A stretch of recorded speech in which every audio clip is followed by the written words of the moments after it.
Okay, Atul, we are doing the first chapter of phonetics.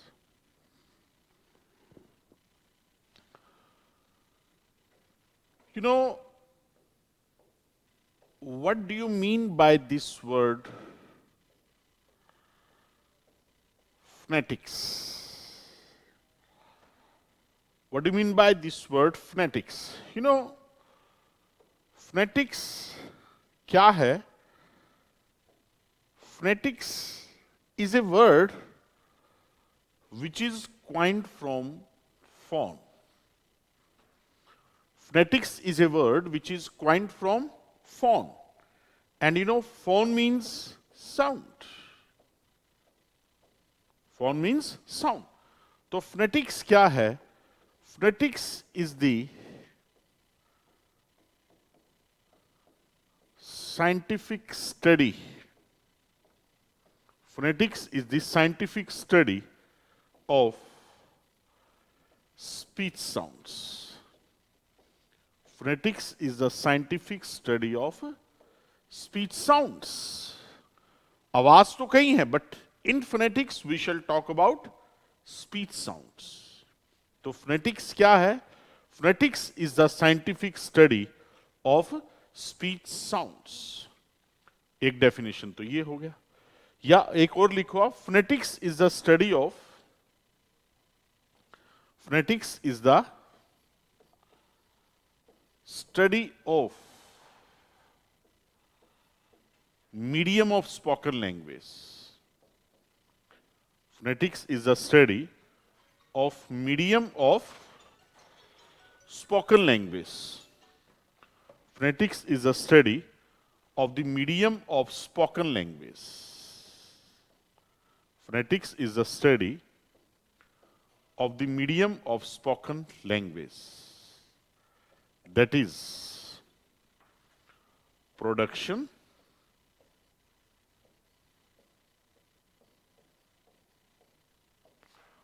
transmission,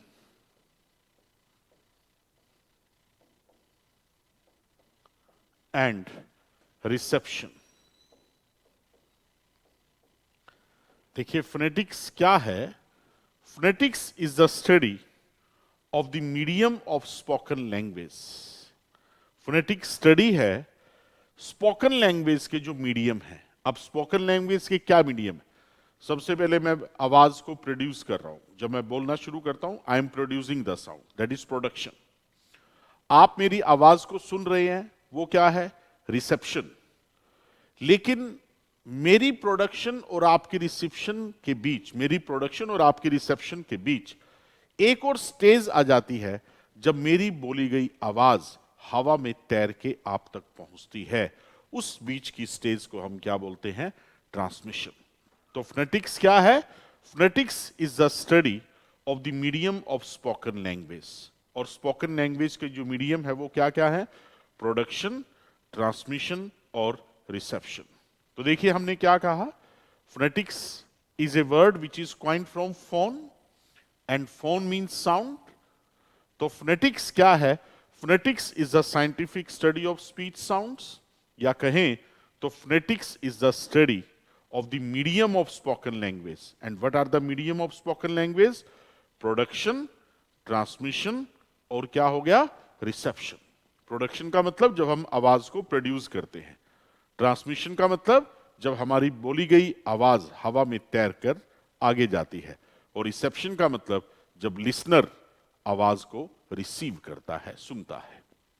तो phonetics जो है वो स्टडी है स्पोकन लैंग्वेज के मीडियम की. और स्पोकन लैंग्वेज के मीडियम क्या क्या है? प्रोडक्शन, ट्रांसमिशन और रिसेप्शन. ओके, समझ आ गया सबको? आगे बढ़ते हैं. देखिए वैसे तो इंग्लिश की कई प्रोनाउंसिएशन है. जैसे अब एक बीआरपी है,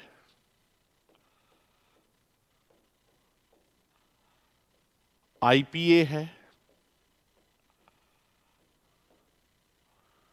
बीआरपी मतलब British received pronunciation.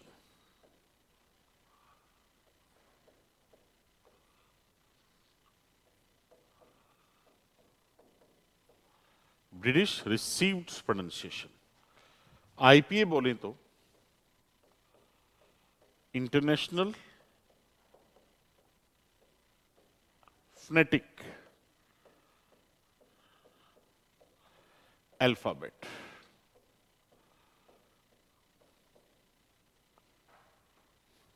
International phonetic alphabet, ठीक है। तो इंग्लिश की कई तरह की प्रोनाउंसिएशन है, अमेरिकन इंग्लिश है, कैनेडियन इंग्लिश है, ब्रिटिश इंग्लिश है। लेकिन जब हम फोनेटिक्स की बात करते हैं इंग्लिश में, हम इंग्लिश का कौन सा जो डायलेक्ट है वो हम सीखेंगे, दैट इज बीआरपी। बीआरपी बोले तो British received pronunciation, that we are going to learn. तो इंग्लिश का कौन सी डायलेक्ट, कौन सी प्रोनाउंसिएशन हम सीखेंगे फोनेटिक्स में, दैट इज बीआरपी। बीआरपी बोले तो ब्रिटिश रिसीव्ड प्रोनाउंसिएशन।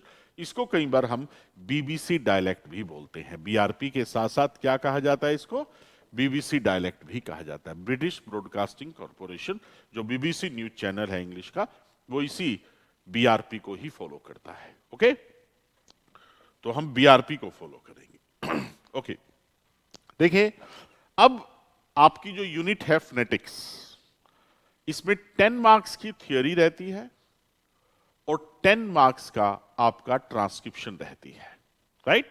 10 मार्क्स की थ्योरी और 10 मार्क्स का क्या रहेगा आपका ट्रांसक्रिप्शन। तो ट्रांसक्रिप्शन आप जब सही ढंग से कर पाएंगे जब आपको फोनेटिक्स की थ्योरी बहुत अच्छे से आती है। तो सबसे पहले हम फोनेटिक्स की थ्योरी की बात करेंगे और फोनेटिक्स की थ्योरी में सबसे पहला चैप्टर जो हम पढ़ते हैं वो क्या है, ऑर्गन्स ऑफ स्पीच। तो सबसे पहला चैप्टर हम करेंगे वो क्या है, organs of speech. You know, for the production of every sound, for the production of every sound we have to produce a disturbance in the air. For the production of every sound, we have to produce some disturbance in the air. जैसे suppose मैंने lecture stand को जो है वो thumb किया तो I have produce a disturbance in the air. मैंने clap किया, क्लैप करके मैंने क्या किया है, I have produced a disturbance in the air. तो for the production of each and every sound, it is necessary that we have to produce a disturbance in the air. Now, in the case of speech sound, this disturbance in the air is produced by some organs of our body. In the case of speech sound, this disturbance in the air is produced by some organs of our body. And the body of our organs which produce speech sound, body of our organs are, those organs of our body are known as organs of speech. तो speech sound के लिए भी air में disturbance produce करना जरूरी है। तो speech sound के लिए एयर में डिस्टरबेंस प्रोड्यूस करते हैं हमारे बॉडी के कुछ organs, like tongue, teeth, lungs, vocal cord. कौन कौन से ऑर्गन्स, टंग है, टिथ है, लिप्स हैं, है ना, लंग्स हैं, वोकल कॉर्ड्स हैं।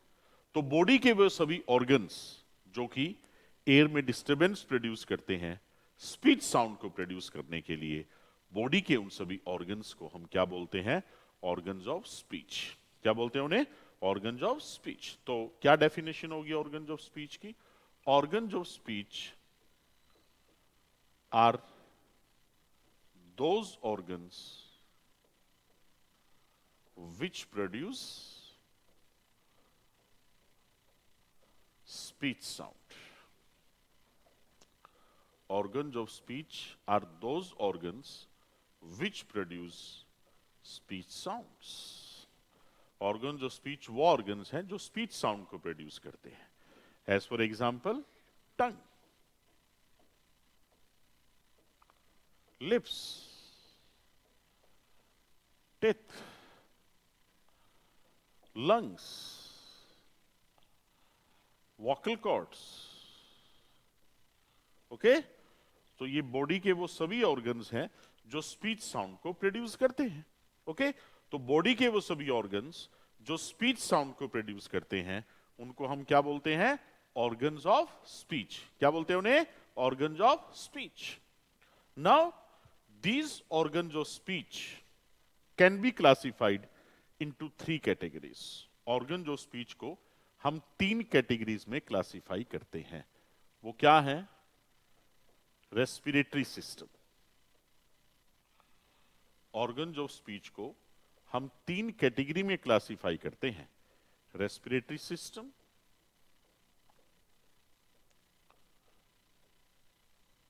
फोनेटरी सिस्टम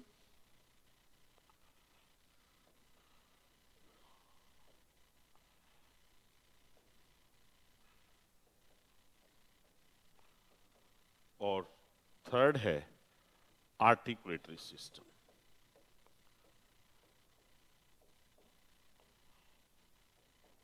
ऑर्गन्स ऑफ स्पीच को हम तीन कैटेगरी में क्लासिफाई करते हैं. रेस्पिरेटरी सिस्टम, फोनेटरी सिस्टम और तीसरा हमने क्या बताया? Articulatory system. सबसे पहले क्या बताया? Organs of speech. Organs of speech क्या है? Organs of speech are those organs which produce speech sound. ऑर्गन्स ऑफ स्पीच को फिर हम तीन कैटेगरी में क्लासिफाई करते हैं. First respiratory system, second phonatory system और तीसरा हमने क्या बताया आपको? Articulatory system. अब हम एक एक करके इन तीनों सिस्टम को पढ़ेंगे. सबसे पहले हम बात कर लेते हैं किसकी? रेस्पिरेटरी सिस्टम की. देखिए, अब रेस्पिरेटरी ये वर्ड रेस्पिरेशन से बना है. रेस्पिरेटरी वर्ड किससे बना है? रेस्पिरेशन. रेस्पिरेशन मतलब श्वास प्रक्रिया. अब रेस्पिरेटरी सिस्टम के अंडर आने वाले हमारे जो ऑर्गन्स हैं वो कौन कौन से हैं ये देख लेते हैं. रेस्पिरेटरी सिस्टम के अंडर जो हमारे ऑर्गन्स आते हैं वो क्या है? Lungs, muscles of the chest और तीसरा है wind pipe. Lungs, muscles of the chest और तीसरा है विंड पाइप. विंड पाइप जिसका साइंटिफिक नेम है ट्रैकिया. विंड पाइप जिसका साइंटिफिक नेम क्या है? ट्रैकिया. देखिए, रेस्पिरेटरी सिस्टम के अंडर हमारे बॉडी के जो ऑर्गन्स आते हैं वो क्या क्या हैं? Lungs, muscles of the chest और विंड पाइप. लंग्स मतलब फेफड़े, मसल्स ऑफ द चेस्ट मतलब छाती की मांसपेशियां और विंड पाइप मतलब ये श्वास नली. क्या है? श्वास नली जिसका जो साइंटिफिक नेम है वो क्या है? ट्रैकिया. देखिए, लंग्स क्या करते हैं? Lungs perform the function of breathing. Lungs perform the function of breathing. Lungs perform the function of breathing under the action of the muscles of the chest. Lungs जो हैं वो ब्रीदिंग का, सांस लेने का जो फंक्शन है वो परफॉर्म करते हैं under the muscles of the chest. Lungs यहां पर है. लंग्स क्या करते हैं? Lungs perform the function of breathing under the action of the muscles of the chest. And with the help of the lungs, either we are breathing out or we are breathing in. Lungs की help से हम क्या कर रहे हैं? या तो हम ब्रीद आउट कर रहे हैं या हम ब्रीद इन कर रहे हैं. You know, breathing out is called exhalation. Breathing out is called exhalation and breathing in is called inhalation. Lungs की हेल्प से हम क्या करते हैं? या तो ब्रीद आउट करते हैं या ब्रीद इन करते हैं. ब्रीदिंग आउट सांस बाहर फेंकना, उसको हम क्या बोलते हैं? एक्सेलेशन. और ब्रीदिंग इन सांस को अंदर लेके जाना, इसको हम क्या बोलते हैं? इनहेलेशन. देखिए, वेदर वी ब्रीद आउट और we breathe in, the air passes through your windpipe. The air passes through your windpipe, and this windpipe is known as trachea. This windpipe is known as trachea. तो देखिए, मैंने क्या कहा? Respiratory system के under आने वाले हमारे body के जो ऑर्गन्स हैं वो क्या क्या हैं? Lungs, muscles of the chest और विंड पाइप. विंड पाइप जिसका साइंटिफिक नेम क्या है? ट्रैकिया. लंग्स की हेल्प से हम क्या करते हैं? ब्रीदिंग करते हैं. And with the help of the lungs either we breathe out और we breathe in. Lungs perform the function of breathing under the action of the muscles of the chest. With the help of the lungs, either we breathe out or we breathe in. Breathing out is called exhalation and breathing in is called inhalation. Or whether we breathe out or we breathe in, the air passes through your windpipe, and this windpipe is known as trachea. This windpipe is known as trachea. Okay. तो ये तो respiratory system के under आने वाले हमारे organs हो गए. Clear है सबको? Now let's talk about the function of respiratory system. ये तो रेस्पिरेटरी सिस्टम के अंडर आने वाले ऑर्गन्स हो गए. Now let's talk about the function of respiratory system. Now let's talk about the function of respiratory system. You know, the main function of respiratory system is to produce the air stream. The main function of respiratory system is to produce the air stream. Respiratory system का जो main function है वो क्या है? That is to produce the air stream. That is to produce the air stream. अब ये air stream क्या है? देखिए, आप मेरे साथ एक साउंड बोलिए. बोलिए फे, है. अपने हाथ को होठों के सामने रखकर बोलिए फे, है. तो एक हवा का झोंका सा आके लगता है आपकी उंगलियों को, हाँ या ना? फे, है. तो ये हवा का झोंका जो आपकी उंगलियों को आके लगता है, ये एयर स्टीम है. ये क्या है? Air steam. ओके. तो रेस्पिरेटरी सिस्टम का जो मेन फंक्शन है वो क्या है? That is to produce the air stream. Okay? Air stream which works as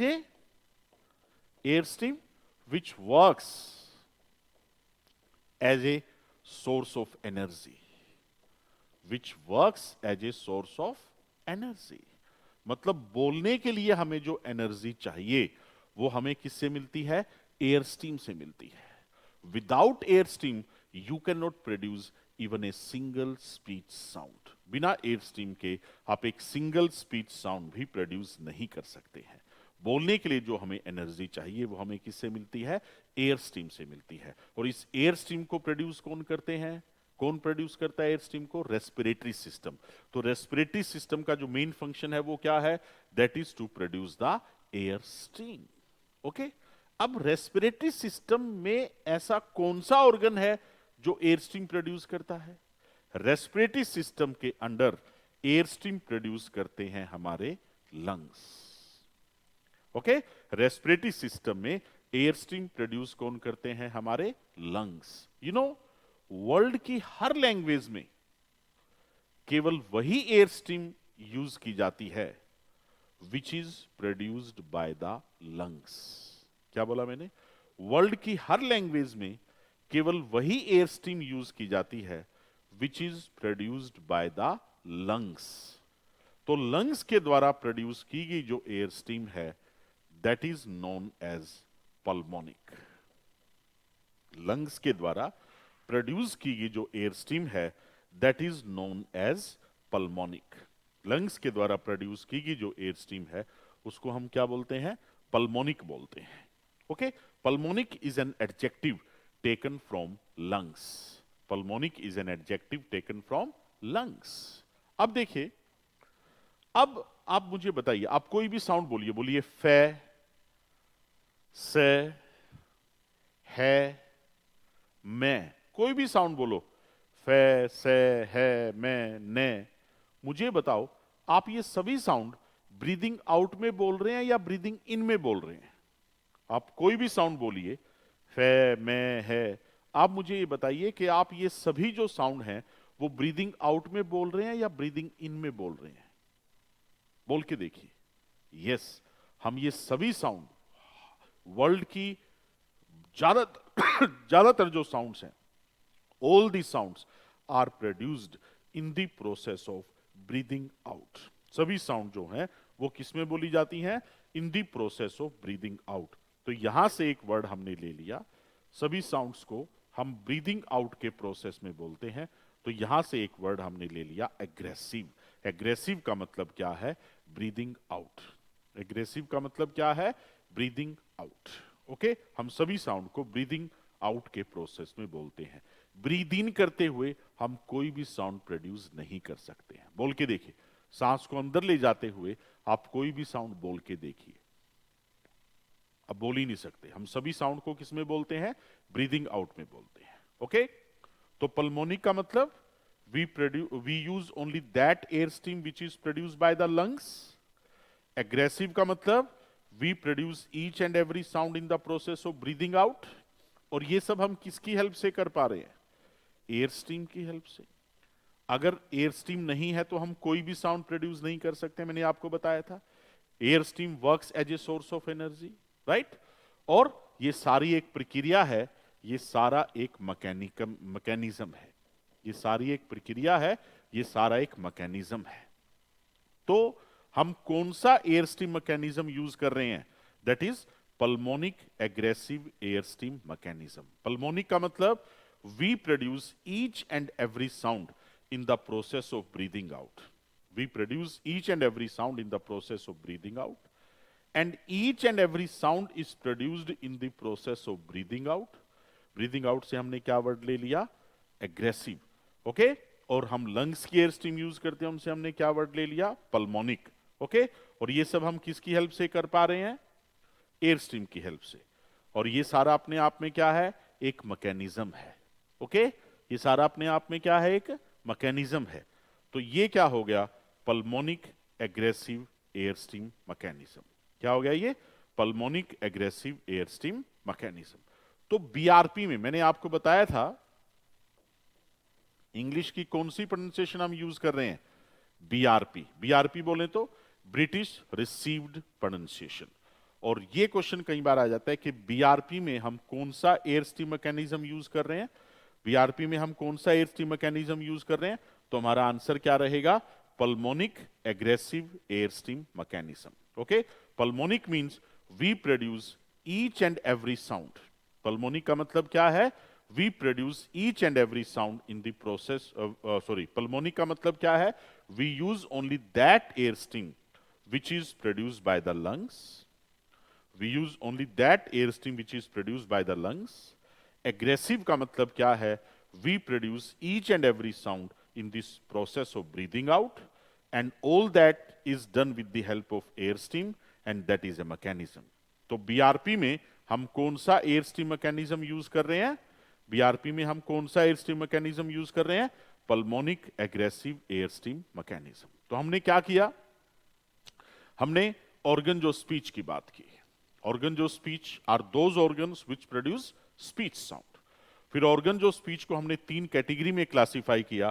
पहला रेस्पिरेटरी सिस्टम, दूसरा फोनेटरी सिस्टम, और तीसरा आर्टिकुलेटरी सिस्टम। सबसे पहले हमने रेस्पिरेटरी सिस्टम लिया। रेस्पिरेटरी सिस्टम के अंडर आने वाले हमारे जो ऑर्गन्स हैं वो क्या हैं? Lungs, muscles of the chest और विंड पाइप। विंड पाइप जिसका साइंटिफिक नेम क्या है? ट्रैकिया। फिर हमने ये बताया कि रेस्पिरेटरी सिस्टम का जो मेन फंक्शन है वो क्या है? That is to produce the air stream. फिर हमने बताया कि बीआरपी में, ब्रिटिश रिसीव्ड प्रोनाउंसिएशन में, हम जो एयर स्ट्रीम मैकेनिज्म यूज करते हैं वो क्या है? Pulmonic egressive air stream mechanism. Pulmonic का मतलब we use only that air stream which is produced by the lungs, और एग्रेसिव का मतलब ये है we produce each and every sound in the process of breathing out, and all that is done with the help of air stream, and that's a mechanism. So that is the air stream mechanism which we use in respiratory system. Okay, Atul, आपको मेरी बात समझ आ रही होगी। अगर आपको मेरी बात समझ आ रही है तो यस सर लिखिए, कमेंट सेक्शन में कमेंट कीजिए प्लीज।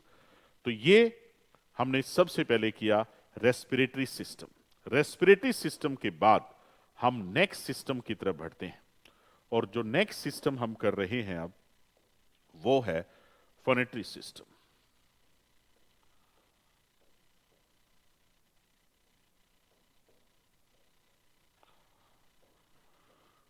रेस्पिरेटरी सिस्टम के बाद जो नेक्स्ट सिस्टम हम करेंगे वो है phonatory system. Okay, thank you Atul. Phonatory system, देखिए क्या होता है कि लंग्स में से जब एयर स्ट्रीम आती है, लंग्स में से जब एयर स्ट्रीम आती है और जो बाहर एटमॉस्फेयर में जाती है, लंग्स में से जब एयर स्ट्रीम निकलती है और जब एटमॉस्फेयर में आती है, तो उसके बीच में उसमें कई तरह के मॉडिफिकेशंस आ जाते हैं। उसमें कई तरह के मॉडिफिकेशन आ जाते हैं, बदलाव आ जाते हैं। ऐसा पहला जो बदलाव है वो आता है हमारी विंड पाइप में। ऐसा पहला बदलाव कहां आता है? हमारी विंड पाइप में, ट्रैकिया में। मैंने क्या कहा? लंग्स में से जब एयर स्ट्रीम निकलती है तो एटमॉस्फेयर में आने से पहले उसमें कई तरह के मॉडिफिकेशंस आ जाते हैं, बदलाव आ जाते हैं। ऐसा पहला बदलाव जो है वो हमारी विंड पाइप में आ जाता है, जिसे ट्रैकिया बोलते हैं। ओके, मैं एग्जांपल देता हूं। आप एक साउंड बोलिए, जैसे सील में जो इनिशियल साउंड है स, और जील में जो इनिशियल साउंड है ज। सील की इनिशियल साउंड क्या है? स। जील की इनिशियल साउंड क्या है? ज। आप इनको लंबा बोलिए, देखिए मेरे साथ बोलिए, बोलिए फिर आप बोलिए ज। सील का स लंबा बोलिए, फिर जील का ज लंबा बोलिए, ज साउंड बोलते हुए, जील का ज बोलते हुए एक हम साउंड है, एक गुंजन है जो से साउंड में नहीं है। है ना? जील का ज जब हम लंबा बोलते हैं तो जील का ज बोलते हुए एक गुंजन है, एक हम साउंड है जो कि से बोलते हुए नहीं है। ये जो हम साउंड है, that is the result of that modification which has come in the wind pipe. ये जो हम साउंड है, that is the result of that modification which has come in the wind pipe. Okay, तो phonatory system में हम इस हम sound की बात करेंगे, वो हम साउंड जो ज़ में है लेकिन से में नहीं है, वो हम साउंड जो ज़ में है लेकिन से में नहीं है। हम इस हम साउंड की बात करेंगे। ओके, तो फोनेटरी सिस्टम की बात हम कर रहे हैं, राइट? तो फोनेटरी सिस्टम में जो पहला पार्ट हम डिस्कस करेंगे, फोनेटिक सिस्टम में जो पहला पार्ट हम डिस्कस करेंगे वो है लैरिंग्स। फोनेटिक सिस्टम में जो पहला पार्ट हम डिस्कस करेंगे वो क्या है? लैरिंग्स। ओके, तो अतुल, आई थिंक लाइट का कुछ फ्लक्चुएशन है, आ गई ये लाइट, चलिए कोई बात नहीं। देखिए, फोनेटिक सिस्टम में पहला पार्ट जो हम डिस्कस करने जा रहे हैं वो है लैरिंग्स। क्या है? लैरिंग्स। देखिए, लैरिंग्स क्या है? लैरिंग्स क्या है? देखिए, ये जो आपको नजर आ रहा है ना, ये जो बाहर उभरा हुआ हिस्सा, दिस इज लैरिंग्स। ये क्या है? लैरिंग्स है। लैरिंग्स क्या है? जो हमारी विंड पाइप है, जो हमारा ट्रैकिया है, उसके अपर पार्ट में ये जो मस्कुलर सा स्ट्रक्चर है, ये जो हमारा बटन सा है, इसको हम क्या बोलते हैं? लैरिंग्स बोलते हैं। क्या बोलते हैं इसे? लैरिंग्स। लैरिंग्स को एडम्स एप्पल भी कहा जाता है। समझ आया सबको? लैरिंग्स जो है वो विंड पाइप के ऊपर जो ये मस्कुलर सा स्ट्रक्चर है, दिस इज कॉल्ड लैरिंग्स। और लैरिंग्स को हम विंड, इसको एडम्स एप्पल भी बोलते हैं।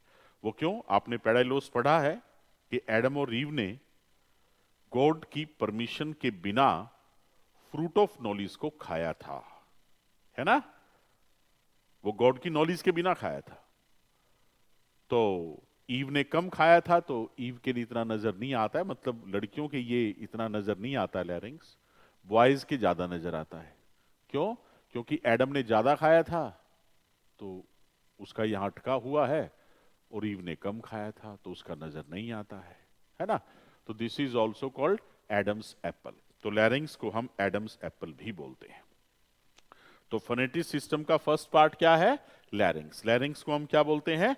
एडम्स एप्पल भी बोलते हैं। और ये विंड पाइप के ऊपर एक मस्कुलर स्ट्रक्चर है, राइट? आप अपनी बुक देखते रहें, सेठी एंड धमीजा की जो बुक है उसको देखते रहें। तो फोनेटिक सिस्टम का पहला पार्ट है लैरिंग्स। और लैरिंग्स के अंदर, लैरिंग्स के अंदर अगर आप ये सेठी एंड धमीजा की बुक देखें तो ये जो लिप लाइक स्ट्रक्चर है लैरिंग्स के अंदर, ये जो लिप लाइक स्ट्रक्चर है, ये these are called vocal cords. These are called vocal cords. आपको फिगर 1 में जो ये हल्का सा ये ऐसे नजर आ रहा है, ये वोकल कॉर्ड्स है। क्या है ये? Vocal cords, right. ये जो लिप लाइक स्ट्रक्चर हैं लैरिंग्स के अंदर, these are called vocal cords. तो फोनेटिक सिस्टम का पहला पार्ट हमने क्या बताया? लैरिंग्स। लैरिंग्स के अंदर क्या है? Vocal chords. अब ये जो वोकल कॉर्ड्स हैं हमारे लैरिंग्स के अंदर, ये जो वोकल कॉर्ड्स हैं लैरिंग्स के अंदर, दे आर हॉरिजेंटली प्लेस्ड। ये क्या है? वर्टिकली नहीं होते हैं, ये हॉरिजेंटली प्लेस्ड होते हैं। ये वोकल कॉर्ड्स लैरिंग्स में हॉरिजेंटली प्लेस्ड हैं, यूं। They are joint at the front but they are separated at the back. Front में ज्वाइंट होते हैं और बैक में ये सेपरेटेड होते हैं, इस तरीके से। ये जो वोकल कॉर्ड्स हैं ये इस तरीके से हैं, फ्रंट में ज्वाइंट है और बैक में क्या होते हैं? सेपरेटेड होते हैं, राइट। क्योंकि वोकल कॉर्ड्स बैक में सेपरेटेड हैं, आप इसको समझो, ये फ्रंट में ज्वाइंट है, बैक में सेपरेटेड है।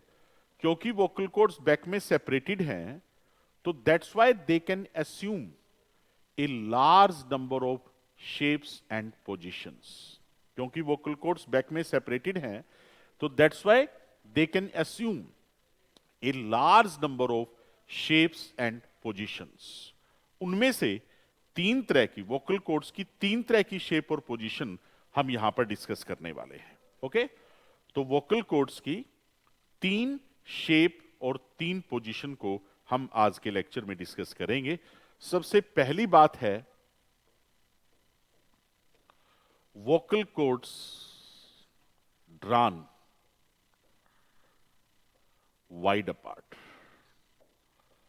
Vocal chords drawn wide apart. देखिए, क्योंकि वोकल कॉर्ड्स फ्रंट में ज्वाइंट है, बैक में सेपरेटेड है, so that's why they can assume a large number of shapes and position, and out of these so many shapes and position, only three positions are important. The first is when the vocal cords are drawn wide apart. When the vocal cords are drawn wide apart. देखिए, मैं आपको समझाने की कोशिश करूंगा एक diagram के माध्यम से। When the vocal cords are drawn wide apart.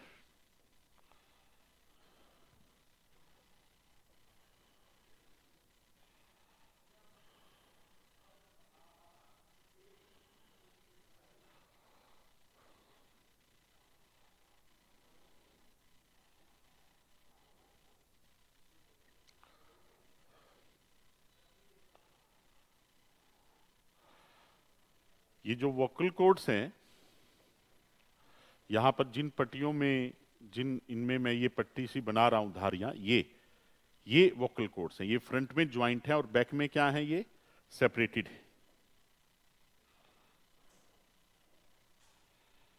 ये वोकल कॉर्ड्स हैं, ये पट्टी सी, ये फ्रंट में ज्वाइंट है और बैक में सेपरेटेड है, राइट। और यहां वोकल कॉर्ड्स क्या है? ड्रॉन वाइड अपार्ट है। ये पहली पोजीशन है वोकल कॉर्ड्स की।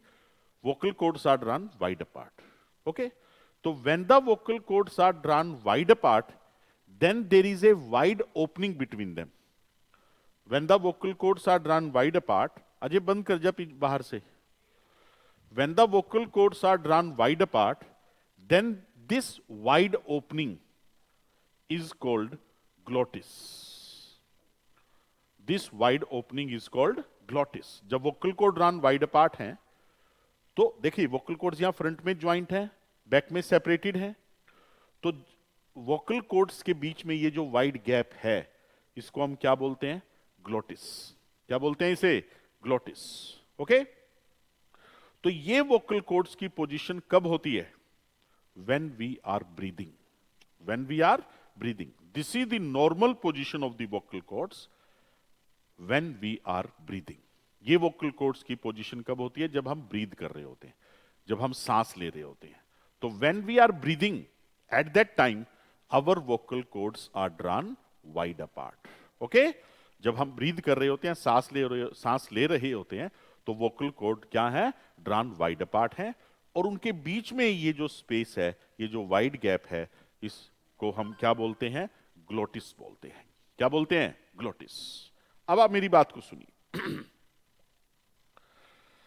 अब मान लीजिए vocal cords drawn wide apart है, चौड़े खुले हुए हैं, ये चौड़े खुले हुए हैं वोकल कॉर्ड्स, उनके बीच में ये गैप है, गैप बहुत ज्यादा है, इस गैप में से मान लो लंग्स में से ये एयर स्ट्रीम आई, ये मार्कर है, ये एयर स्ट्रीम है, ये वोकल कॉर्ड्स हैं, इनके बीच में गैप है, लंग्स में से एयर स्ट्रीम आई, वो air stream in vocal cords में से इजीली पास हो सकती है ना? वोकल कॉर्ड्स में से इजीली पास हो जाएगी क्योंकि गैप बहुत ज्यादा है, वो वोकल कॉर्ड्स को टकराएगी नहीं, है ना? वोकल कॉर्ड्स को टकराए बिना निकल जाएगी। मान लो वोकल कॉर्ड्स यूं टाइटली बंद हैं, तो क्या होगा? यूं टाइटली बंद है, लंग्स में से air stream I, air stream आएगी तो क्या होगा? वोकल कॉर्ड्स को टकरा के निकलेगी, है ना? टकरा के निकलेगी तो क्या होगा? हम साउंड होगी। टकरा के निकलेगी तो क्या होगा? हम साउंड होगी। लेकिन जब vocal cord run wide apart हैं तो लंग्स में से एयर स्ट्रीम आएगी, वो इजिली इस गैप में से पास हो जाएगी और वोकल कॉर्ड्स में कोई भी वाइब्रेशन नहीं होगा।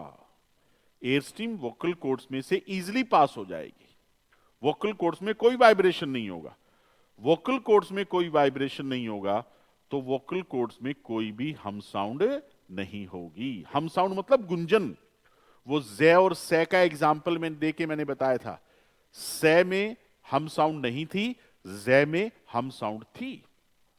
तो जब vocal cord run wide apart है तो उनके बीच में गैप बहुत ज्यादा है, इस गैप में से जब एयर स्ट्रीम निकलेगी तो वोकल कॉर्ड में कोई वाइब्रेशन नहीं होगा। कोई वाइब्रेशन नहीं होगा तो वोकल कॉर्ड्स में कोई हम साउंड, कोई गुंजन नहीं होगी। तो इस कंडीशन में जो साउंड बनेगी उस साउंड को हम कहेंगे voiceless sound.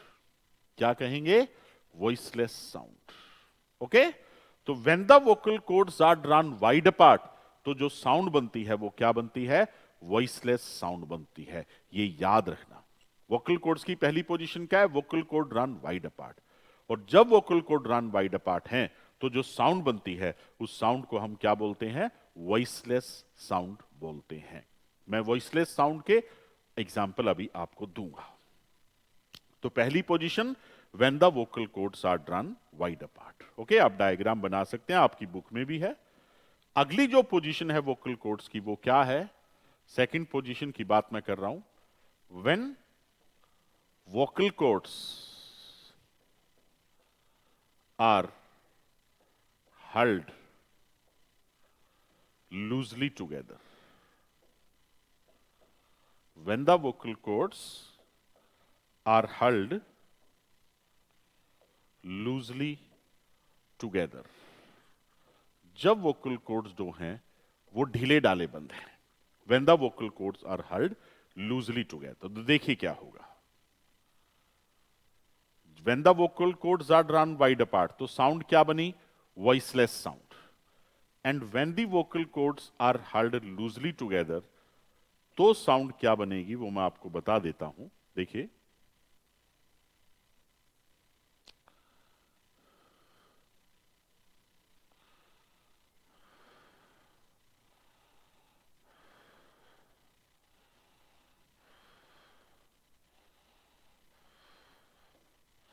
when the vocal cords are held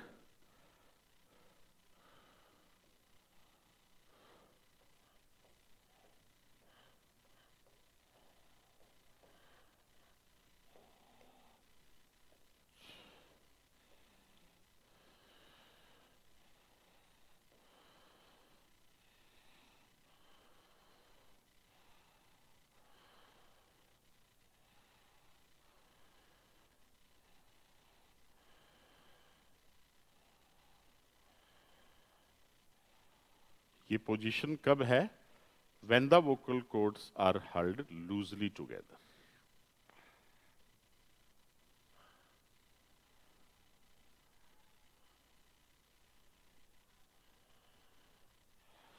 जब वोकल कोर्ड ढीले ढाले बंद है। जब वो ड्रॉन वाइड अपार्ट थे तो उनके बीच में गैप ज्यादा था, ग्लोटिस खुला हुआ था, वॉइसलेस साउंड बनी थी। एयर स्ट्रीम जब उसमें से निकल रही थी तो इजीली पास हो रही थी बिना किसी वाइब्रेशन के, बिना किसी हम साउंड के।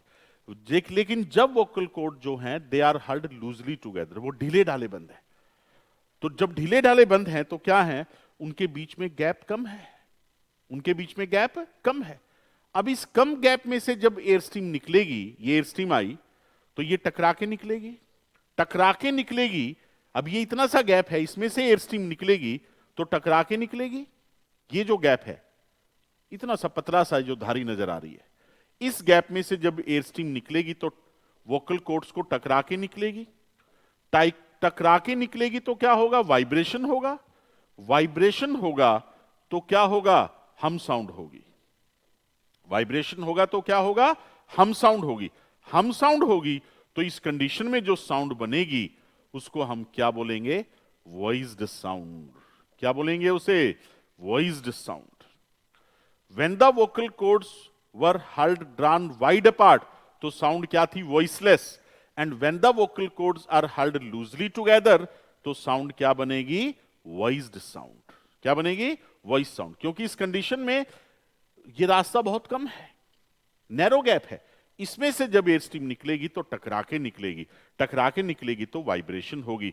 वाइब्रेशन होगी तो क्या होगा? हम साउंड होगी। हम साउंड होगी तो इस कंडीशन में जो साउंड बनेगी उसे हम क्या बोलेंगे? वॉइस्ड साउंड बोलेंगे। क्या बोलेंगे? Voice sound. तो दो तरह की साउंड हमने की अभी, एक तो वॉइसलेस साउंड और एक क्या किया? Voiced sound. वॉइसलेस साउंड और एक क्या किया हमने? Voiced sound. तो देखिए, अब मैं आपको बता देता हूं, अब आप कैसे देख सकते हैं कि कौन सी साउंड वॉइसलेस है और कौन सी साउंड जो है वो वॉइस्ड है। कौन सी साउंड वॉइसलेस है और कौन सी साउंड जो है वो वॉइसलेस है। देखिए मैं आपको बताता हूं। बीआरपी में, वैसे तो ये आगे करने की बात है लेकिन अभी बता दूं, बीआरपी मतलब ब्रिटिश रिसीव्ड प्रोनाउंसिएशन। यहां पर हमारे पास टोटल 44 साउंड्स हैं। उन 44 साउंड्स में से 24 जो हैं वो क्या हैं? कॉन्सोनेंट्स। और 20 जो हैं वो क्या हैं? वॉवल्स। 20 क्या हैं? वॉवल्स। बीआरपी में, ब्रिटिश रिसीव्ड प्रोनाउंसिएशन में, हमारे पास 44 साउंड्स हैं। इन 44 साउंड्स में से 24 जो हैं वो कॉन्सोनेंट हैं और 20 जो हैं वो क्या हैं? वॉवल्स हैं।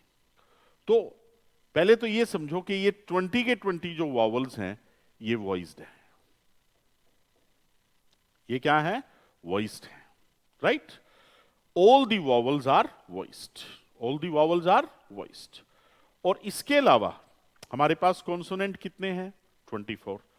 इनमें से ये साउंड पे, टे, के, चे, फे, थे, से, शे, है, ये जो 9 साउंड हैं, पे, टे, के, चे, फे, थे, से, शे, है, इनको याद रखो। पटक, चफत, स, श, ह। पे, टे, के, चे, ये टे और शे मिलके चे, फे, थे, से, श, ह। अभी इनको मैं ये पूरे सिंबल करवाऊंगा, अभी इनको ऐसे याद रखो। तो ये पटक, चफत, से, शे है, पेटक है, चैफेथ है, से, शे है। ये 9 कॉन्सोनेंट साउंड ये हैं वॉइसलेस। और जो 15 कॉन्सोनेंट साउंड बच गई वो हैं वॉइस्ड। वो क्या है? वॉइस्ड। ये ध्यान दो आप। टोटल 44 साउंड्स, उनमें से 20 वावल्स हैं। सभी वावल क्या हैं? वॉइस्ड हैं। 24 कॉन्सोनेंट में से 9 कॉन्सोनेंट साउंड वॉइसलेस हैं और 15 कॉन्सोनेंट साउंड वॉइस्ड हैं।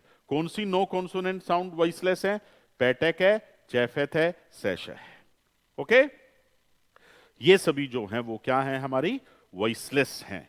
ओके, 9 कॉन्सोनेंट साउंड और 15 कॉन्सोनेंट साउंड हमारी जो बच गई वो वॉइस्ड हैं। इन वॉवल और कॉन्सोनेंट के सिंबल्स हम आगे करेंगे। तो अभी मैंने आपको क्या बताया? क्या बात हमने की कि vocal cord run wide apart तो साउंड है वॉइसलेस, और vocal cords are held loosely together तो साउंड क्या है? वॉइस्ड। और कौन सी वॉइस्ड होती हैं और कौन सी वॉइसलेस होती हैं वो मैंने आपको बताया। आगे मूव करते हैं। तीसरी जो पोजीशन है वो क्या है? Vocal cords held tightly together. Vocal cords held tightly together. अगर वोकल कॉर्ड टाइटली बंद है तो क्या होगा? अगर वोकल कॉर्ड टाइटली बंद है, लंग्स में से एयर स्ट्रीम आएगी, वो बंद वोकल कॉर्ड्स के पीछे क्या बनाती है? एयर प्रेशर बनाती है, वो निकल ही नहीं पाएगी। वोकल कॉर्ड्स अब टाइटली बंद है, लंग्स में से एयर स्ट्रीम आएगी, है ना? वोकल कॉर्ड्स अब क्या है? मैं छोटा सा एक बना देता हूं। अब वोकल कॉर्ड टाइटली बंद है, बिल्कुल बंद है, ग्लोटिस है ही नहीं। अब वोकल कॉर्ड्स बंद है, लंग्स में से एयर स्ट्रीम आएगी, बंद वोकल कॉर्ड्स के पीछे एक प्रेशर बनाएगी, और फिर वो एयर प्रेशर बंद वोकल कॉर्ड्स को खोल के एकदम बाहर आता है एक एक्सप्लोजिव नॉइस के साथ। किसके साथ? एक एक्सप्लोजिव नॉइस के साथ। और उस एक्सप्लोजिव नॉइस को हम बोलते हैं ग्लोटल स्टॉप। क्या बोलते हैं? Glottal stop. When the vocal cords are held tightly together, तो क्या होगा? लंग्स में से एयर स्ट्रीम आएगी, बंद वोकल कॉर्ड्स के पीछे एक प्रेशर बनाती है, और फिर वो एयर प्रेशर बंद वोकल कॉर्ड्स को खोल के एकदम बाहर निकलता है एक एक्सप्लोजिव नॉइस के साथ, जिस एक्सप्लोजिव नॉइस को हम ग्लोटल स्टॉप साउंड बोलते हैं। जो कुछ इंग्लिश मैन इसको यूज करते हैं, जैसे कहते हैं pen, give me pen, pen नहीं बोलते, pen, give me tea, right? तो ये ग्लोटल स्टॉप साउंड है। सभी इंग्लिश मैन ऐसा नहीं बोलते हैं, कुछ ऐसा बोलते हैं। तो ये था हमारा फोनेट्री सिस्टम। तो फोनेट्री सिस्टम में हमने लैरिंग्स की बात की। लैरिंग्स के अंदर वोकल कॉर्ड्स हैं जो लैरिंग्स के अंदर हॉरिजेंटली प्लेस्ड हैं, फ्रंट में ज्वाइंट हैं, बैक में सेपरेटेड हैं। ओके, क्योंकि बैक में सेपरेटेड हैं तो उनकी तीन तरह की पोजीशन हम डिस्कस करते हैं। Vocal cord run wide apart तो साउंड बनेगी voiceless, vocal cords held loosely together तो साउंड बनेगी वॉइस्ड, और vocal cords held tightly together तो साउंड बनेगी ग्लोटल स्टॉप। ओके, तो आज हमने रेस्पिरेटरी सिस्टम और फोनेटिक सिस्टम की बात की। कल के लेक्चर में हम तीसरा सिस्टम उठाएंगे, that will be articulatory system. Okay, I hope कि आपको मेरी बात समझ आई होगी। ठीक है? Okay Atul, till then just keep learning literature, keep yourself happy, and we shall do the next lecture in the coming lecture, and that will be tomorrow. Thank you, thanks a lot.